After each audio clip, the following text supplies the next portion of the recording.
Back with another preview, Mr. Matrix. We are churning through them. 1 week out from the start of the NRL comp in Vegas. You're on a flight this afternoon, I take it, over there with all the journos? Now, I'm flying to Hawaii. I'm looking at real estate because given my outlays for this season, which we'll talk about in the coming days, I'm looking to then get that return and then invest in real estate. You've always said real estate's the go. Well, it is, as long as you're on the Dragons. Righto, let's get into it. We've got a couple of teams to go. We're going to start this preview. This is one I've been really looking forward to. I think the Eels and the Roosters are amongst this preview. Let's dig into the Eels. So quickly, Steve, just to give everybody an update, we've got 3 teams to go. So we'll do the Eels, then we'll do the Roosters. Then we're going to do separately one on the Storm.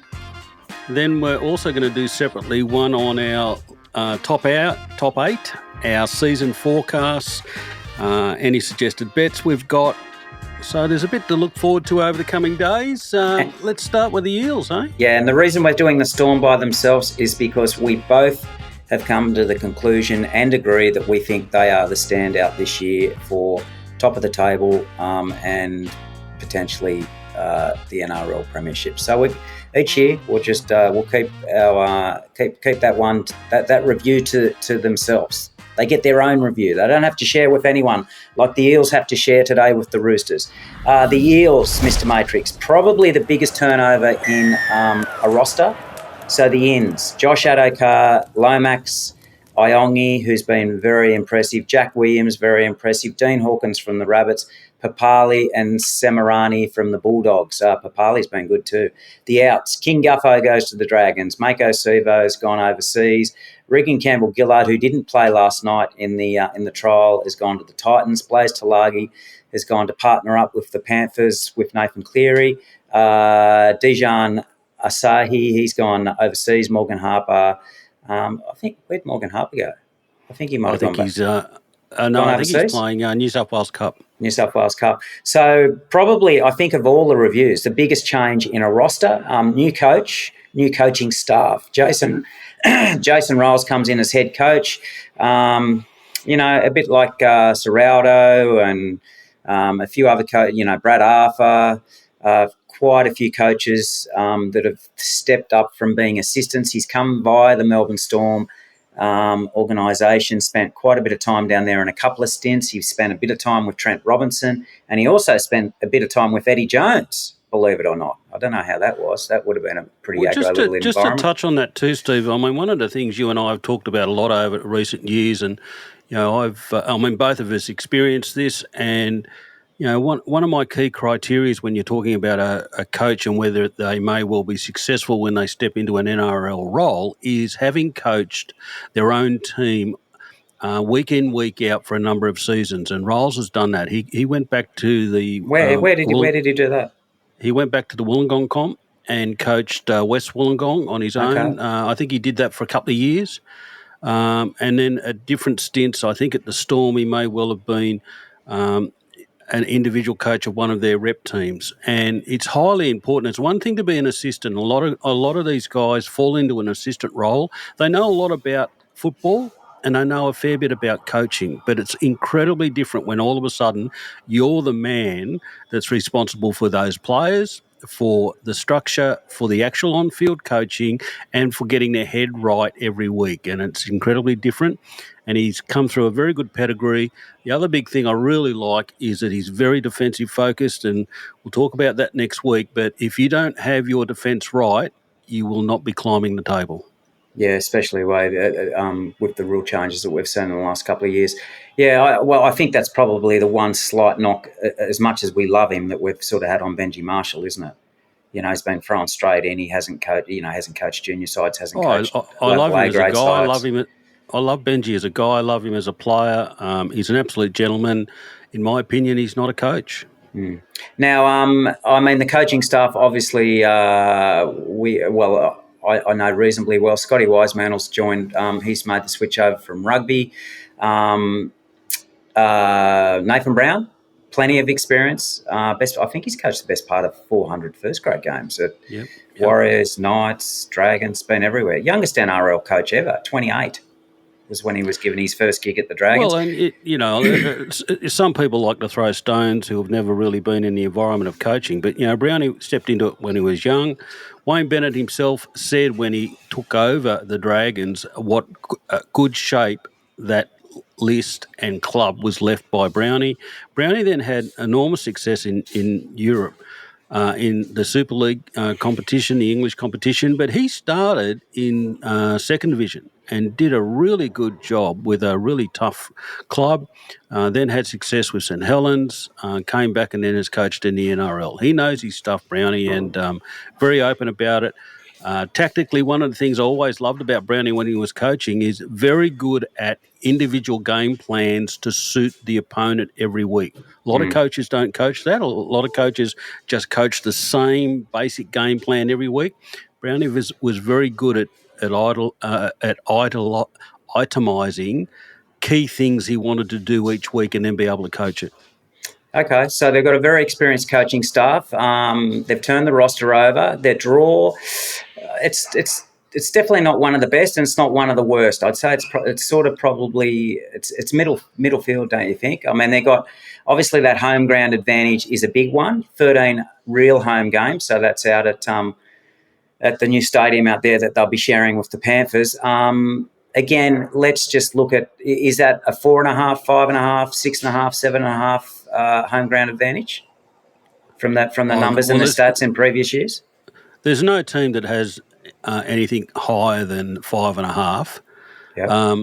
I would give the Eels generally 3.5 if they're playing a cross-town rival, so a team that's travelling in Sydney that's got a reasonable away record, like say a Penrith or a Sharks or somebody like that, then it's probably 2.5. If they're playing teams from interstate, then it's probably 4.5. But listen, they've built it. A nice fortress there. They play very well there. They do lift. Even last year when they were having a difficult year, their record at home was very good. They still won 5 games at home, yet only won 2 games when they were on the road. So, yes, it's a significant advantage. Touching on that, having 13 games there is very good. They've got 3 distant travel games, but they're spaced across the season, so there's not a lot of them back-to-back. The difficult factor around their draw, though, is they play 4 teams who I rate in my top 6 twice. So they've got 8 games against some of the better teams. That's going to be a nice test. One of those, the Storm. They start the season against the Storm down in Melbourne. We know how difficult that is. But certainly, a lot of improvement around what they've done. I like the changes to the list, the fact that they've added speed down their edges. The kid at fullback, I think, is going to be one of the buys of the season. He's had a high pedigree and high rating coming through the ranks at the Panthers. We know how well that stands out. And I think Edwards has clearly been very good for them through the trials. He'll add some depth to their middle and flexibility around what they do. I'm expecting a lot of improvement. If the key is, and Rolls coaches this. Did you say Edwards? Sorry, I meant Williams. Williams, yeah. Okay, yeah. Jack Williams has been very good. Jack Williams, who they pulled across from the Sharks. The key is going to be coaching defence. Now, Rolls comes from that pedigree. He's responsible for this. Last year they leaked just on 30 points a week. And that's in part technique, in part attitude. They also lost Moses for a big period of time. They sacked their coach. Clearly, things were off the rails in terms of attitude and the like. 2 years ago when they made the grand final, it was 20 points a week. That's 3 tries a game difference, average across the season. That's why they fell so far. It's also why they can climb quickly back up the table. It's not just a matter of having a lot of gains with Moses and Brown. Absolutely, that helps. But you've got to have your defence right. And if they're closer to that 20-point-a-game mark, they're going to be very competitive and winning a lot more games. Yeah, I think under Riles and the experienced coaching staff, I've got no doubt the attitude. I think there's been some big changes culturally in the club. So, that doesn't, as we've seen with the Bulldogs, we've seen with the Panthers, that doesn't, Rome wasn't built in a day. It will take time, but the vibes appears to be good. I think they should start well. They've recruited speed. My biggest issue is if they can keep Brown and Moses especially on the park. Junior Paulo, Offengowie look as fit as they've ever been. I mean, I think Junior Paulo's dropped 14 kilos. Like he's I mean, he looks like an Adonis at the moment, doesn't he? He's just he looks amazing. And key to him is, and an absolute compliment, his attitude has been outstanding. And I think his attitude over the last 3 or 4 years has been outstanding. He's been a noted leader at that club. But what he's done in the off-season in terms of leadership and then his training and, to look after himself, look after his diet, do all the work that he's done in the gym, my goodness, he just looks a physical specimen. And, he's in the top 4 or 5 front rowers in the game. I voiced it at the time. I just didn't really like how Brad Arthur was using him last year. Decided to play him as an impact player coming off the bench after about 20 minutes. He's a big man ready to lead and play through the middle, and very important to what they're going to be doing this year. But I'm expecting a lot of improvement. Now, last year they ended up with 7 wins. Clearly, a big drop down the table. They're one of the teams that I've improved their rating. The market's suggesting 11.5 wins. I think that you're going to need somewhere around 13 to be making the 8. So edge of fighting for the 8. Yeah. Now, if we also then look at the 8 and we suggest that... Well, that's a little bit different to Zorba. Peter Peters, I heard him this morning on the radio. He has predicted that they come last. Wooden spoon. Yeah, pretty silly prediction. Yeah.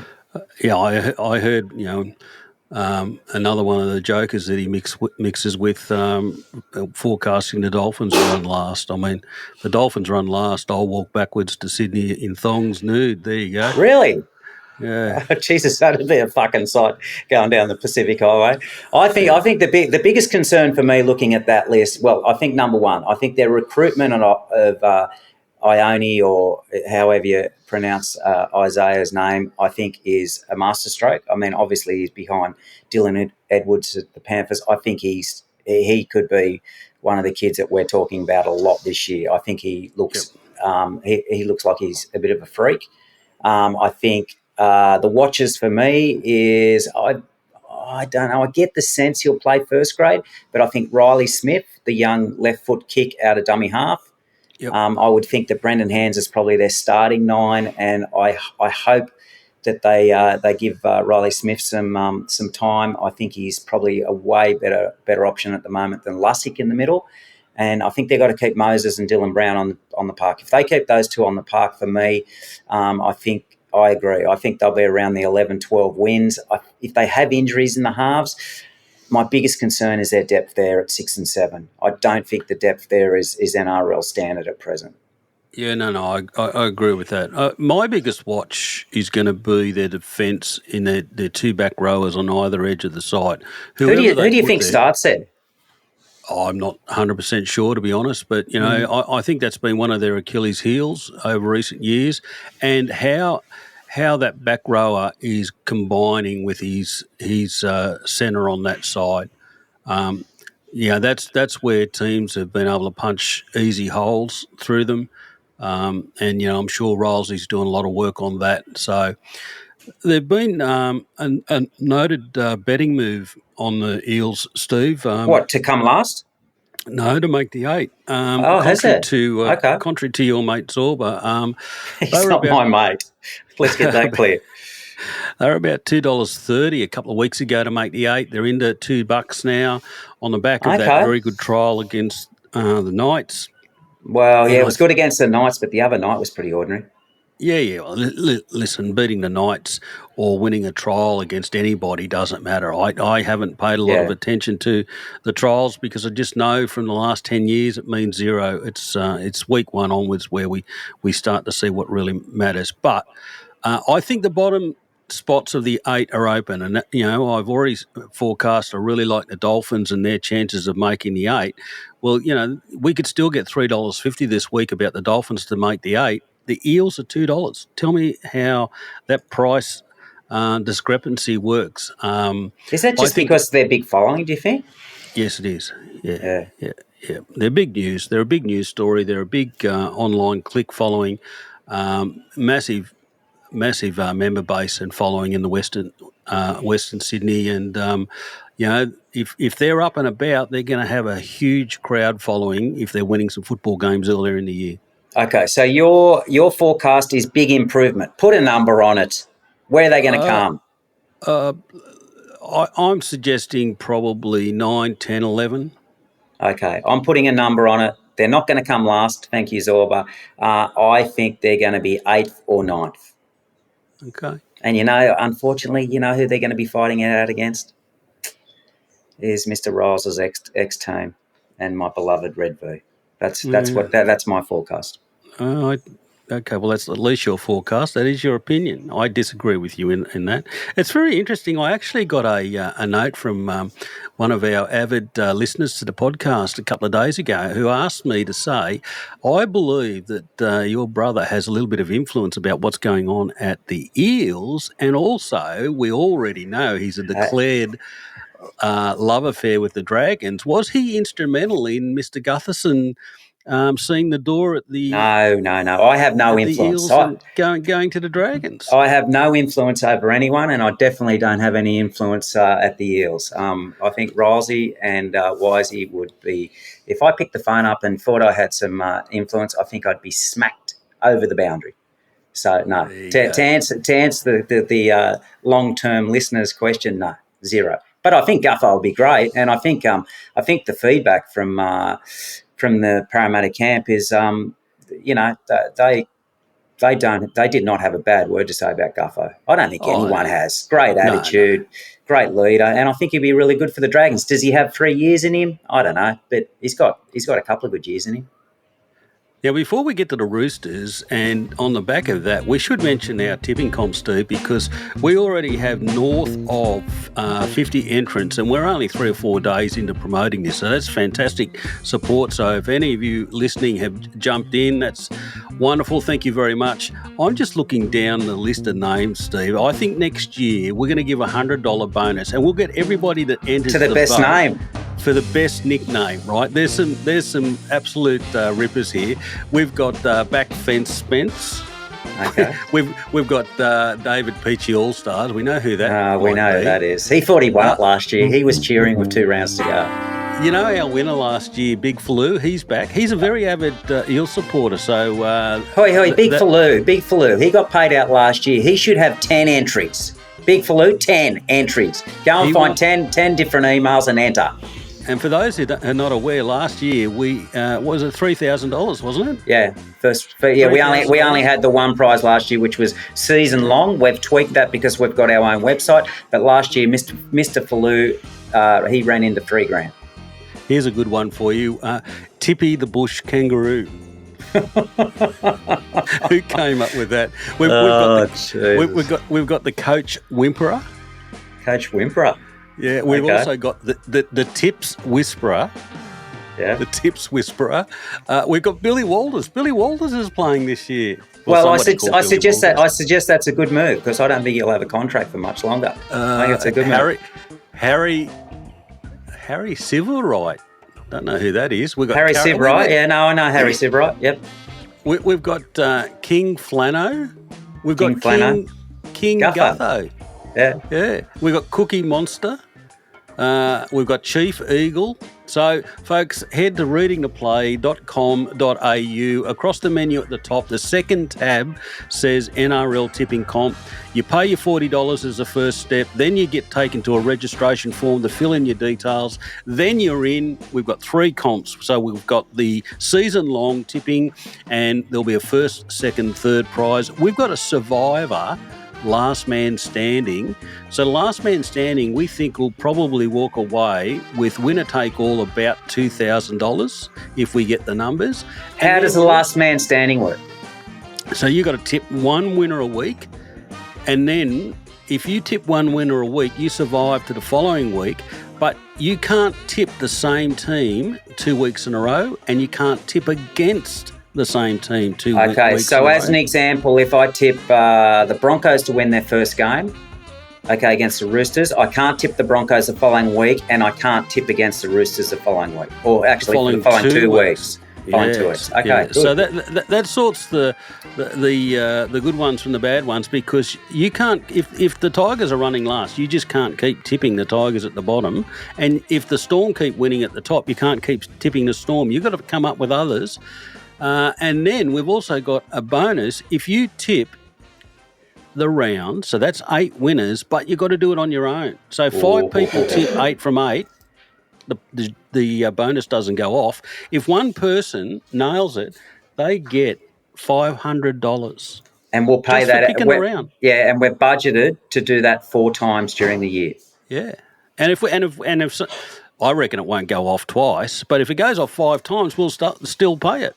Can I say, Mr. Matrix, thank God I'm doing the budgeting, not you. All right, so this is going to work this year. Get amongst it. We're gonna. Well, our aim is to get up over 200 entries. We are an hour out and a week out from the first NRL game. So 11 a.m. next Sunday. That's so. How long do we have? Like up until Sunday morning to enter? Up until Sunday morning. So our tipping comp closes prior to game 1 every round. So you can't go in after game 1 and change your tips, because I think had a lot of questions on that. That's a disadvantage. We don't want any smarties being able to do that. So you got a week. We close off before round 1. We'll send reminders this week. There'll be reminders every week. You'll see the table. You'll be able to listen to the podcast. Heap of fun. Just head to readingtheplay.com.au. Across the menu at the top, hit the NRL tipping comp and join us. Okay, before we get on to the Roosters, if you were going through the entries so far, who would, in your opinion, win the $100 for the best name? Oh, the best name. Because we're gonna do it. I'm gonna back that. I like that idea. Yep. Well, I think what we've got to do is we've got to do one of those little surveys and get everybody that's in to vote. I think Tippy the bush kangaroo probably is the leader. Okay, righto, I like it. Righto, let's get into the Roosters. Roosters 2025, it has to be an improvement, you would think, with Nick Politis steering the ship there after 2024. How's it improve? No, I'm saying in his view, he would be thinking it has to improve. My mail is he's already put a line through the season. Okay, well, yeah, I've heard that from a few board members. But anyway, I'm trying to be upbeat. We haven't even got onto the list or the draw. Don't bring me down. Okay, I'm not sure what there's to be upbeat about. Okay, righto. It's our last review before we go into the Storm. I'm trying to be upbeat. They have stability around the roster. The only in is Chad Townsend has rolled into town. He's just jumped out of his car, his walking frame. He's ready to play, apparently. Outs, Joey Manu, Suwali, JWH, Tipanuhu, Luke Keary, Terrell May. My God, there's some big outs there. Now, if you go through those, Manu, slight chance to return maybe at the back end of the year. Manu's definitely coming back. Okay, so Manu will be back after the Japanese rugby season. Suwali is counting his $100 foldings as we speak. JWH has gone to the UK. Tipanua went to the Bulldogs. I think he's a good get. Luke Keary has gone over to France. He definitely won't be back. Terrell May, funny one for me. We still don't have a lot of info. I mean, typical Roosters. It's all been sort of kept pretty quiet. But he was frog marched out the door. He's gone to the Tigers. Does that leave a bit of a, I don't know. Well, anybody watching the Tigers trial a couple of nights ago, he was the best on the ground. I'm sure there would have been Roosters fans watching that saying, my goodness, what have we done? You look at our current list, that's a guy in form we need right now. And listen, you go through this list, there's some really big outs here. They've lost both centres, both of whom are internationals and 5-star quality. They've lost one of the best enforcers and big men up front in Big Wirra Hargraves. Tupanua, we've already touched on with him going to the Bulldogs. He can play left or right. On an edge, he can play in the centres. He can also play through the middle. He gives you a lot of flexibility, and he's played a lot of first grade. He was out with a lot of injury last year. He's got a lot of first grade football in front of him. Luke Keary at 6, that's a massive loss, and then Terrell May. That punches a really big hole in their list. So then they start the season with no Sam Walker. He's got an ACL. He won't get back and fit and on the park until the last third of the competition. So, yes, he might be back toward the middle, but by the time he's ready to play contact and get a little bit of match fitness, it's the back half of the season, and in my opinion, the season will be gone. Brandon Smith will be sitting on the sidelines, every week watching as a spectator, making it look like he's a part of their squad. But he's gone. He's already been told to find a new club. He will not play a game for them this season, in my opinion. Jesus, sounds like he's on the nose there, doesn't it? Yeah, well, I don't really want to go there, but yes, he's certainly on the nose. And, there's just a massive range of outs, but also high quality. One of the things that I put behind my rating, Stephen, is the number of first-grade games these guys have played. You take that total number out of that list, that's enormous. It would obviously be the biggest of all the NRL teams as far as the loss of experience. Absolutely, and probably one of the biggest in the last 5 or 6 years. What are we talking? We're talking hundreds of games of experience across that list. Their draw's not kind to them. They've got 3 distant travel games. They've got 3 games in Brisbane. In addition to that, they've got 14 away games. And I think more importantly, when you have a look at that draw, the amount of games they have to play against top 6 sides. 5 of those top 6 sides they play twice. That's 10 games against the pointy end of the table. It's an absolute. I don't know. It's if it's not the worst, it's definitely in the top couple worst draw. The way the NRL draw rolls out. Absolutely. So if they had a good draw, I would still have them not making the 8. They got a really tough draw. Not only am I saying they don't make the 8, I personally think they're a massive chance of being bottom 6 or bottom 4. If you head to topsport.com.au, who I do have a relationship with, I've already backed them there to make the bottom 4. It's a standout bet for mine. Well, hang on. Do you want to get to one of Condo's multis? As of last night, I have come up with, we'll do a bit of a wrap-up on this one. It's a bit of a funny one. But I've gone, Mr. Matrix, I've gone Broncos, top 8. Melbourne Storm, top 8. Miss the 8, Rabbits. Miss the 8, Roosters. Paying $4.75. There you go. I'm with you. Well, earlier this week, the Roosters to make the bottom 4 was $4.80. We've already backed it in the $4.20. So it's now in the $4.20. I still think that's way overs.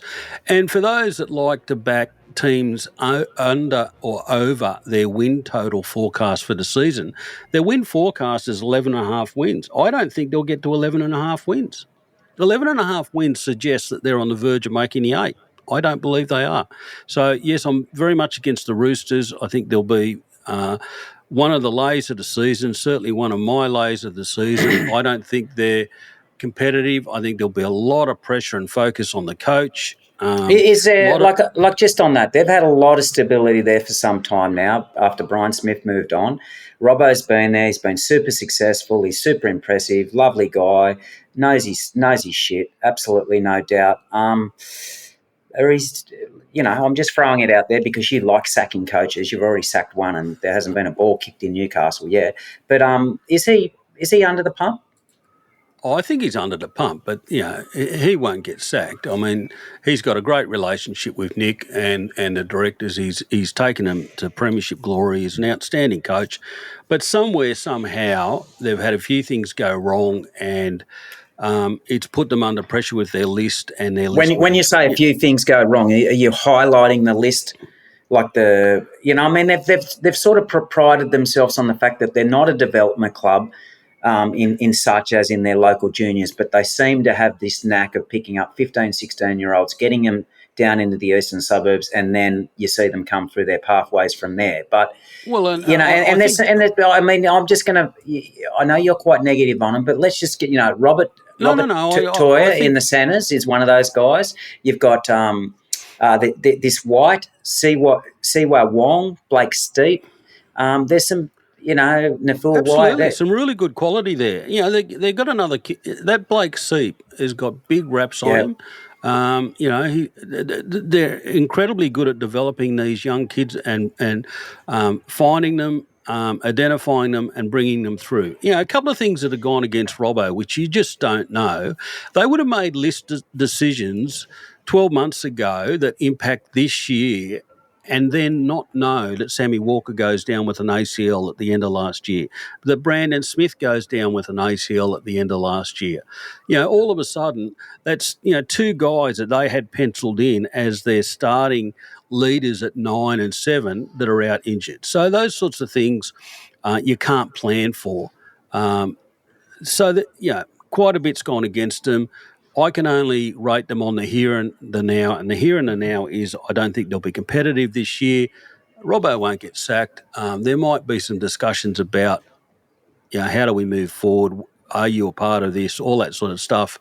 But Robbo's as safe as houses until Robbo decides that maybe it's time for a rest. Okay. So where do you have them? Let's pick a number. You are on your forecast. Bottom 6. Fuck it. It's like you're saying Missy 8. I want a number. Okay. We'll work. I'm saying 14th. Okay. Yeah. I'm saying they miss the 8 as well. 100% miss the 8. I don't think they'll miss the 8 by go much. On, put a number on it. I'm going to say 10th. 10th? No, it won't be that high. Okay. You're walking backwards down the Pacific Highway. No, that was the Dolphins. That was the Dolphins. Yeah, but anything you get wrong, you're walking, all right? No, backwards, not. Bare feet. Have you ever listened to that podcast we did with the barefoot? What was he called? The barefoot. I think he was Canadian. He walked from Cairns to Sydney bare feet. Wow. I won't make you walk that far, but you walk from Brisbane to maybe Lennox. There you go, bare feet. No, it won't be. Righto, well, that wraps up the previews, except for the Melbourne Storm. We will be back to finalise our preview with the Melbourne Storm because we think they're going to be top of the table. We think they're going to be minor premiers, and we think they're going to be very, very hard to beat in the competition this year, so they get their own preview. That's it. This will be like the Dragons next year. They'll get their own preview. Goodbye. You wish.